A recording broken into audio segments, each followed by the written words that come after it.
کتنے لوگ ہوں گے جنہوں نے عربی سیکھنی ہوگی؟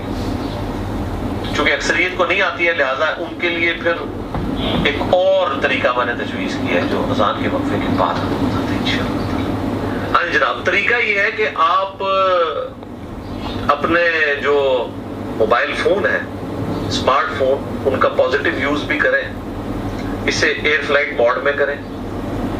اس کے بعد جو قرآن کی تلاوت ہو رہی ہو اس کو آپ امام کے پیچھے کھڑے ہو کر ترجمے والا قرآن کھولیں، ساتھ عربی بھی ہو تو ساتھ ساتھ اس کا ترجمہ بھی پڑھتے جائیں، عربی پہ بھی نظر رکھیں، اور یوں آپ مصحف کو کور کر سکتے ہیں۔ صحابہ اکرام علیہم رضوان۔ بسم اللہ الرحمن الرحیم۔ السلام علیکم۔ جی دوستو، آپ نے دیکھا اور سنا کہ امام کے پیچھے آپ موبائل لے کے کھڑے ہوں اور امام صاحب قرات کر رہے ہیں، تم عربی پر نظر رکھو بس اور ترجمہ پڑھتے جاؤ جو اردو میں ہے، تو کیا اس سے نماز نہیں ٹوٹے گی؟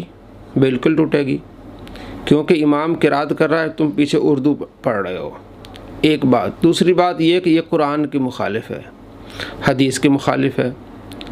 صحابہ کرام علیہم رضوان کے بارے میں یہ بتائے گا، اس کے پاس کوئی دلیل نہیں ہے۔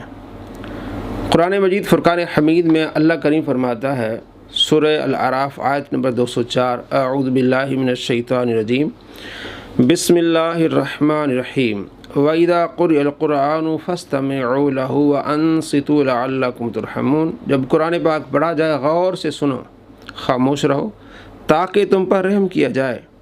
تو جو آدمی پیچھے ترجمہ پڑھ رہا ہے وہ تو غور سے سن ہی نہیں رہا۔ دوسرا حکم کیا؟ خاموش رہو۔ خاموش بھی نہیں کیونکہ وہ پڑھ رہا ہے، تو اللہ کے احکام کی خلاف ورزی یہ کروا رہا ہے، لوگوں کی نمازیں خراب کروا رہا ہے، اور یہ اس کی نئی بدعت ہے اور یہ سنت کے بھی مخالف ہے۔ آپ صلی اللہ تعالیٰ علیہ وآلہ وسلم نماز میں دائیں ہاتھ بائیں ہاتھ پہ رکھتے تھے، بلکہ حکم تھا یہ۔ حضرت عبداللہ بن مسعود رضی اللہ تعالیٰ عنہ کہتے ہیں کہ رآنی النبی صلی اللہ تعالیٰ علیہ وآلہ وسلم، پیارے آقا نے مجھے دیکھا، وقد وضعت الشمالی علی یمینی فی الصلاۃ، تو میں نے بایاں ہاتھ دائیں ہاتھ پہ رکھا ہوا تھا، ایسے رکھا ہوا تھا۔ فاخذ بیمینی فوضع علی شمالی، آپ علیہ السلام نے میرا دائیں ہاتھ پکڑ کے میرے بائیں ہاتھ پہ رکھ لیا۔ مصنف ابن ابی شیبہ میں حدیث ہے، حضرت علقمہ بن وائل بن حجر اپنے والد سے روایت کرتے ہیں کہ انہوں نے فرمایا کہ میں نے نبی صلی اللہ تعالیٰ علیہ وآلہ وسلم کو دیکھا کہ آپ نماز میں اپنا دایاں ہاتھ بائیں ہاتھ پر رکھا ہوا تھا، ناف کے نیچے۔ مصنف ابن ابی شیبہ جلد 1 صفحہ نمبر 390۔ تو آپ صلی اللہ تعالیٰ علیہ وآلہ وسلم نے ناف کے نیچے ہاتھ رکھا ہوا تھا، دایاں ہاتھ بائیں ہاتھ کے اوپر تھا۔ تو یہ بھی سنت ترک ہو گئی، کیونکہ جب موبائل اٹھائیں گے تو دائیں ہاتھ بائیں ہاتھ پر ہوگا ہی نہیں، اور یہ عمل کثیر ہے کہ جب آپ قرآن پاک اٹھائیں گے، ظاہر ہے پڑھیں گے یوں، تو یہ اوراق بھی بدلیں گے، تو اس سے یہ عمل کثیر، اس سے تو نماز ٹوٹے گی۔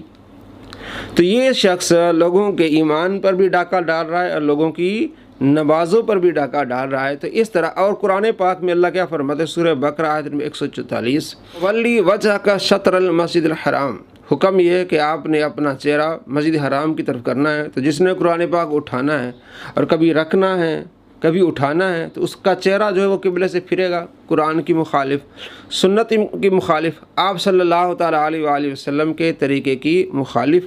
آگے جو دلیل پیش کر رہا ہے وہ دلیل فٹ نہیں بیٹھ رہی اس پر، اور اس میں کئی جھوٹ بولے گا۔ آپ دیکھیے، اسی چیز کو تو انجوائے کرتے تھے، ان کی اپنی زبان تھی۔ اب ہمارے لیے تو ظاہر ہمیں مصحف ترجمے والا یا مصحف پکڑ کے کھڑا ہونا پڑے گا۔ یعنی کہ صحابہ کرام علیہ رضوان اس چیز کو انجوائے کرتے تھے کہ امام پڑھتا تھا، پیچھے وہ سنتے تھے اور سمجھتے تھے۔ بھئی آج بھی آپ انجوائے کر سکتے ہیں جی، امام صاحب پڑھا رہے ہیں، آپ پہلے آدھا پونا گھنٹہ پہلے تیاری کریں، اس کا ترجمہ دیکھیں تو آپ کو معلوم ہو جائے گا، اتنا کوئی مشکل نہیں ہے۔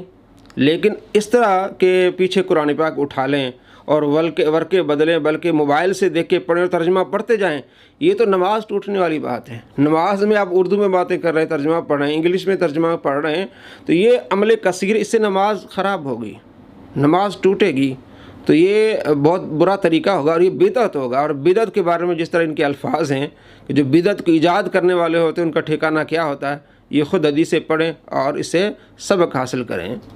سائز کا آپ لے لیں یا موبائل فون سب سے بہتر ہے، اس میں ذرا ترجمے بھی مختلف آ جاتے ہیں۔ اس کے اوپر میری آلریڈی ویڈیو ریکارڈڈ ہے، تراویح میں قرآن دیکھ کے پڑھنا، تو میں نے اس میں بتایا تھا صحیح بخاری میں امام بخاری نے باقاعدہ چیپٹر کی ہیڈنگ میں لے کر آئے کہ سیدہ عائشہ سلام اللہ علیہا ہماری ماں، ان کا ایک غلام تھا جو انہیں مصحف پکڑ کر قیام اللیل کروایا کرتا تھا، اور اس کی پوری سند سلکبرا البیہقی کے اندر اور مصنف ابن ابی شیبہ میں موجود ہے، پوری سند۔ یہاں تو تعلیقاً آئی ہے کہ سیدہ عائشہ کو وہ غلام پورا قرآن پڑھایا کرتا تھا، اس کے پیچھے نماز نیت کرتی تھی، ظاہر وہ محرم تھا غلام ہونے کی وجہ سے، اور وہ اپنے ہاتھ میں مصحف پکڑتا تھا۔ دیکھیں جی، یہ جھوٹ بول رہا ہے، وہ اپنے ہاتھ میں مصحف یعنی قرآن پاک پکڑ کے نماز پڑھاتا تھا۔ یہ جھوٹ ہے، جو اس نے دکھایا وہی ہم آپ کو اسکرین دکھا رہے ہیں۔ اس میں کیا ہے کہ ان کے غلام ذکوان مصحف سے دیکھ کر کراتے تھے، امامت مصحف سے دیکھ کر کراتے تھے، پکڑنے کا تو ذکر ہی نہیں ہے۔ یعنی پہلے قرآن پاک کو دیکھا، جو آیت پڑھنی ہے، جو سورت پڑھنی ہے، اس کے بعد امامت کرا دی، یہ ہوتا ہے مصحف سے دیکھ کر کراتے تھے۔ یا دوسری توجیہ ہے کہ کہیں ٹیبل پہ پڑا ہوتا تھا، نظر پڑ جاتی تھی، اس کو مصحف سے دیکھ کر کرانے کا کہا گیا ہے، ہاتھ میں پکڑنے کا ذکر ہی نہیں ہے۔ تو اللہ تبارک و تعالیٰ کے محبوب صلی اللہ تعالیٰ علیہ وآلہ وسلم پر بھی اس نے کئی جھوٹ باندھے ہیں، اور حضرت عائشہ رضی اللہ تعالیٰ عنہ اور ان کے غلام پر جھوٹ کہ مصحف ہاتھ میں پکڑ کے کراتے تھے، یہ جھوٹ ہے اس کا۔ اور آگے دیکھیے، اچھا وہ خود کراتے تھے، حضرت عائشہ رضی اللہ تعالیٰ عنہ تو نہیں پیچھے پکڑتی تھی۔ جو تیری دلیل ہے کہ جو مقتدی ہے وہ امام کے پیچھے مصحف پکڑ کے کھڑا ہو، اس میں تو وہ دلیل ہی نہیں ہے۔ اس میں یہ محتمل احتمال اس میں کئی کہ پہلے پڑھ لیتے تھے یا ساتھ میں رکھا ہوتا تھا، تو جو محتمل قول ہے اس کو قرآن پاک پر فوقیت دینا یہ کتنی بڑی جہالت ہے۔ اس میں کئی احتمال ہیں، تو قرآن پاک میں تو واضح ہے، جب قرآن پاک پڑھا جائے غور سے سنو، خاموش رہو تاکہ تم پر رحم کیا جائے۔ تو یہ کہتا ہے کہ نہ مجھ پر رحم ہو اور نہ میرے ماننے والوں پر رحم ہو، کیونکہ جو اللہ کا مخالف ہے، جو اللہ کا دشمن بنے، اللہ کریم فرماتے ہیں من عادی لی ولیا فقد آذنت بالحرب، جس نے میرے کسی ولی سے عداوت رکھی اس سے میرا اعلان جنگ ہے۔ تو اس کا تو نعرہ یہ ہے ولیوں سے عداوت رکھنے کا۔ تو اس طرح اللہ تبارک و تعالیٰ لوگوں کے سامنے یہ اس چیزوں کو ظاہر فرماتا ہے کہ دیکھیں یہ کس طرح کی بدعت یہ نکال رہا ہے، تاکہ لوگ عقل سے کام لیں، لیکن اپنی نمازیں خراب نہ کریں اور اپنے ایمان کو برباد نہ کریں۔ اگلے بھی اس کے جھوٹ دیکھیے، ظاہر اس کو یاد نہیں تھا۔ ایون مصنف ابن ابی شیبہ میں تو آپ کا صحابہ کا ملے گا کہ وہ ان کے پیچھے لوگ مصحف ہاتھ میں پکڑ کر ان کی قرات کو سنا کرتے تھے اور غلطیوں پر متنبہ کرتے تھے، یہ بھی مل جائے گا آپ کو انس بن مالک کے بارے میں، باقی صاحب کے بارے میں۔ اور یہ بھی ملے گا کہ وہ امامت کرواتے تھے مصحف ہاتھ میں پکڑ کے اور پیچھے لوگ کھڑے ہوتے تھے۔ اب ظاہر ہے کہ وہ ان لوگوں کو تو پیچھے یہ بھی ملے گا کہ صحابہ کرام مصحف ہاتھ میں پکڑ کے امامت کراتے تھے۔ یہ مصنف ابن ابی شیبہ، یہ دارالکتب العلمیہ سے، یہ عربی ہے، اگر اس کو پڑھنی آتی ہو تو 2 نمبر جلد ہے اس کی، اور صفحہ نمبر اس کا 124 ہے۔ کہیں بھی نہیں لکھا ہوا کہ صحابہ کرام علیہ رضوان مصحف کو ہاتھ میں پکڑ کے نماز پڑھاتے تھے۔ اتنا بڑا جھوٹ میں اس لیے کہتا ہوں اس صدی کا سب سے بڑا جھوٹا ہے۔ اور حضرت انس بن مالک رضی اللہ تعالیٰ عنہ کے بارے میں جو بات کی اس نے کہ ان کے پیچھے مقتدی جو ہے قرآن پاک پکڑ کے کھڑے ہوتے تھے اور اسے نماز میں متنبہ کرتے تھے، یہ بھی جھوٹ ہے۔ یہ روایت موجود ہے، یہ اس کا نمبر بھی آپ کو مل جائے گا۔ اس روایت کا نمبر ہے 7222۔ اس میں الفاظ کیا ہیں کہ حضرت ثابت بنانی کہتے ہیں کہ حضرت انس بن مالک رضی اللہ تعالیٰ عنہ نماز پڑھتے تھے اور ان کا غلام مصحف ان کے پیچھے لے کے کھڑا ہوتا تھا، اور جب آپ کو کوئی اشتباہ لگ جاتا ففتح علیہ، تو نماز کے بعد قرآن پاک کھول کے ان کو بتاتا کہ عالی جناب یہاں سے جو ہے وہ غلطی ہوئی ہے۔ فتح علیہ، کھول کے دکھاتا، نماز میں تو نہیں ہے امام کے آگے آ کے آپ نے قرآن پاک کھولنا ہے کہ امام صاحب نے یہاں سے غلطی کی ہے، تو نماز کے بعد کا واقعہ ہے۔ اور پتہ چلا پیچھے لقمہ نہیں دیتا تھا، اس نے جو ترجمہ دکھایا اس میں لقمے کا۔ بھائی جب آپ ایسے لوگوں کا ترجمہ پڑھیں گے جو ترجمہ ہی صحیح نہیں کرتے، اگر آپ کہتے کہ مجھے عربی آتی تو عربی کھول کے آپ پڑھیں، کیا ہے فتح علیہ، کھول کے دکھاتا تھا قرآن پاک کہ یہ جناب آپ نے جو پڑھا ہے یہ ہے۔ جھوٹ بولا اس نے کہ نماز میں لقمہ دیتے تھے، ایسا کوئی لفظ نہیں ہے، بلکہ نماز کے بعد، اور اس اثر سے معلوم یہ ہوتا ہے کہ حضرت انس بن مالک رضی اللہ تعالیٰ عنہ انہیں آپ فرمایا کرتے تھے کہ پیچھے کھڑے ہو جاؤ، میں تلاوت کر رہا ہوں، اور تلاوت کرتے ہوئے اگر مجھ سے کوئی خطا ہو جائے، کوئی غلطی لگ جائے تو مجھے بتانا۔ تو وہ نماز میں نہیں بتاتے تھے، تو پتہ چلا کہ پیچھے جو غلام تھا وہ نماز میں نہیں ہوتا تھا، اگر وہ نماز میں ہوتا تو نماز ہی میں آپ کو لقمہ دیتا، یہ طریقہ ہوتا ہے، لیکن وہ نماز کے بعد قرآن پاک کھول کے آپ کو وہ جگہ دکھاتا کہ یہ آیت اس طرح ہے، یہ آیت اس طرح ہے، تو معلوم ہوا کہ پیچھے کوئی قرآن پاک لے کے کھڑے ہوتے نہیں تھے۔ حضرت انس بن مالک پر جھوٹ بولا اور صحابہ کرام علیہ رضوان پر جھوٹ بولا کہ وہ نماز میں مصحف لے کے کھڑے ہوتے تھے۔ یہ مصنف ابن ابی شیبہ ہے، آپ دیکھ لیں، 5-6 اقوال ہیں، کسی صحابی کا قول یہاں نہیں ہے کہ وہ نماز میں قرآن پاک پکڑ کے امامت کراتے تھے۔ اس لیے میں کہتا ہوں اس صدی کا سب سے بڑا جھوٹا ہے، فراڈیا ہے، یہ دجال کاذب آدمی ہے، جھوٹا آدمی ہے، کس طرح قرآن پاک سامنے رکھ کے جھوٹ بول رہا ہے۔ الامان والافید، دنیا میں لوگ جھوٹ بول لیتے ہیں لیکن اس انداز سے جھوٹ نہیں بولتے کہ قرآن پاک سامنے رکھا ہوتا ہے۔ یہ علمی کتابی نہیں ہوتے ہیں، یہ جاہل ہوتے ہیں اور جھوٹے ہوتے ہیں۔ آگے دیکھیے مزید اس کے جھوٹ۔ سمجھنے کے لیے ترجمے والا قرآن پکڑنے کی ضرورت نہیں ہے، ہمیں تو ظاہر ضرورت ہے، اصل چیز یہ ہے کہ قرآن کیا آپ مصحف پکڑ سکتے ہیں یا نہیں۔ سمجھنے کے لیے جو ہے وہ انہیں ضرورت نہیں تھی، ہمیں ضرورت ہے، تو بھائی آپ سمجھنے کے لیے نماز سے پہلے آپ قرآن پاک کو سمجھیں۔ تو اللہ تبارک و تعالیٰ فرماتا ہے کہ اللہ نے آسانی کر دی تمہارے لیے، اتنی قرات کرو جتنی تمہیں کرنی آتی ہے، آسانی ہے تمہارے لیے۔ سورہ مزمل آیت نمبر 20۔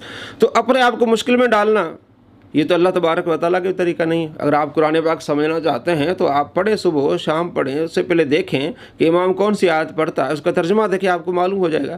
تو اس طرح نمازوں کو خراب کرنا یہ تو بدعت ہے جو اس نے جاری کی ہے۔ تو بعض لوگ تو تھوڑے ریسٹرکٹ ہیں، وہ کہتے ہیں نوافل میں آپ پکڑ سکتے ہیں، فرض میں نہ پکڑیں۔ بھائی جب اصل مل گئی نفل کے اندر تو اب یہ نماز توڑنے والی چیز نہیں ہے۔ جب بخاری اور مسلم میں حدیث ہے نماز توڑنے والی چیز نہیں ہے بھائی۔ اب امام نماز پڑھا رہا ہے، پیچھے جو مقتدی ہیں 3-4 صفحے وہ سارے موبائل لے کے کھڑے ہوئے ہیں، اور یہاں قرآن پاک لے کے کھڑے ہوئے ہیں۔ ہر کسی کے پاس موبائل تو نہیں ہوتا، قرآن پاک لے کے کھڑے ہوئے ہیں جناب، اور وہ رکھیں گے کہاں؟ جب رکوع میں جائیں گے تو قرآن کی توہین ہوگی، وہ کہاں رکھیں گے، کدھر جائیں گے؟ اور موبائل لے کے اگر امام قرات کر سارے پیچھے جو موبائل میں وہ دیکھ رہے ہیں، ترجمے پڑھیں، ظاہر اونچی آواز میں پڑھیں گے، اس نے کہا بھی کہ وہ پڑھتے جائیں، تو تھوڑا تھوڑا بھی اگر اونچی آواز سے پڑھے تو امام کی قرات تو دب جائے گی اور ان کی آواز اونچی ہو جائے گی۔ یہ تو قرآن کی مخالف ہے، قرآن کے احکام کے مخالف ہے۔ وہ بندہ تمہیں قرآن کا مخالف کر رہا ہے۔ اللہ تبارک و تعالیٰ فرماتا ہے جب قرآن پڑھا جائے خاموشی سے سنو، خاموش رہو، غور سے سنو تاکہ تم پر رحم کیا جائے۔ اللہ کے بندو ایسے کو پیچھے نہ جائیں کہ تمہیں وہ رحمت سے بھی دور کر دیں۔ آگے بھی جو دلیل لیتا ہے وہ دلیل بنتی نہیں ہے، لیکن عوام کو دھوکہ دینے کے لیے اس نے بڑے طریقے ایجاد کیے ہوئے ہیں۔ نبی علیہ السلام اپنی بیٹی کی بیٹی یعنی نمازی امامہ بنت ابی العاص کو اٹھا کے فرض نماز صحابہ کو پڑھا دیا کرتے تھے، تو مصحف کیوں نہیں اٹھایا جا سکتا؟ ٹھیک، فرض نماز صحابہ کو پڑھایا کرتے تھے آپ علیہ السلام، تو مصحف کیوں نہیں اٹھا سکتے بھائی؟ مصحف اس لیے نہیں اٹھا سکتے کہ مصحف اٹھانے سے عمل کثیر ہوتا ہے۔ قرآن پاک اٹھایا آپ نے، پھر اس کو کھولا، پھر ورقے بدلے، یہ عمل کثیر ہے، اس سے نماز ٹوٹ جائے گی۔ آپ علیہ السلام نے جو اپنی نواسی کو اٹھایا تھا وہ عمل قلیل تھا، ایک ہاتھ سے اٹھایا پھر ایک ہاتھ سے نیچے بٹھا دیا، یہ عمل قلیل ہے۔ عمل قلیل سے نماز نہیں ٹوٹتی۔ نمبر 2، بچی کو کاندھے پر اٹھا کر نماز پڑھنے سے قرآن پاک سننے میں کوئی خلل نہیں ہے، لیکن مصحف پڑھنے سے اور ترجمہ پڑھنے سے آپ قرآن کے مخالف ہیں۔ اللہ فرماتا ہے خاموش رہو اور غور سے سنو۔ جب آپ نے خود پیچھے پڑھنا ہے تو آپ نے غور سے سننا ہی نہیں ہے، آپ نے خاموش بھی نہیں رہنا۔ تو یہ قرآن کے مخالف ہے، حدیث کے مخالف ہے۔ جو یہ دلیل دے رہا ہے یہ فٹ نہیں بیٹھ رہی، صرف عوام کو دھوکہ دینے کے لیے۔ اگر کسی نے بچہ اٹھایا ہے اور وہ بھی مجبوری پر تھا کہ آپ علیہ السلام نے اٹھا دیا، یہ کوئی سنت نہیں ہے کہ آپ نے ہر نماز میں آپ نے بچے کو اٹھانا ہے۔ وہ بچی رو رہی تھی تو آپ علیہ السلام نے اٹھایا، اسے کہتے ہیں عمل قلیل، کہ ایک ہاتھ سے بچے کو آپ نے اٹھایا پھر آپ نے نیچے بٹھا دیا، تو عمل قلیل سے نماز نہیں ٹوٹے گی، لیکن عمل کثیر سے نماز ٹوٹے گی۔ مصحف اٹھائیں گے، پھر رکھیں گے، پھر آپ کا چہرہ ہوگا، پھر آپ نے بدلے گا ادھر ادھر، پھر آپ ورقے پلٹیں گے، تو اس طرح سامنے والا دیکھے گا تو یہ تو نماز میں ہی نہیں ہے۔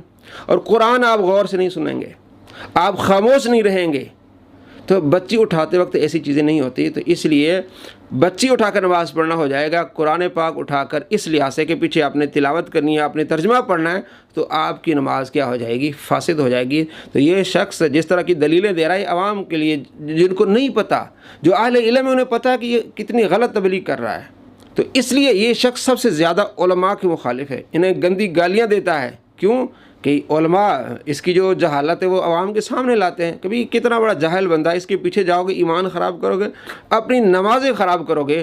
جو دلیلیں دے رہا ہے اس میں ہے ہی نہیں۔ اب یہ 3 دلیلیں اس نے دی ہیں، تو مقتدی کے لیے تو کوئی دلیل ہی نہیں ہے۔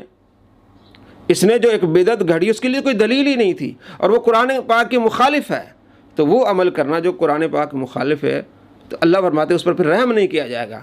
جو قرآن غور سے سنے گا، خاموش رہے گا، اس پر رحم ہوگا۔ تو جو غور سے نہیں سنے گا، خاموش نہیں ہوگا، تو کیا ہے اس کے لیے؟ اس پر رحم نہیں کیا جائے گا۔ اللہ تبارک و تعالی ہم سب پر رحم کرے اور ایسے شریروں کے شر سے ہمیں حفاظت میں رکھے، آمین۔ السلام علیکم ورحمۃ اللہ وبرکاتہ۔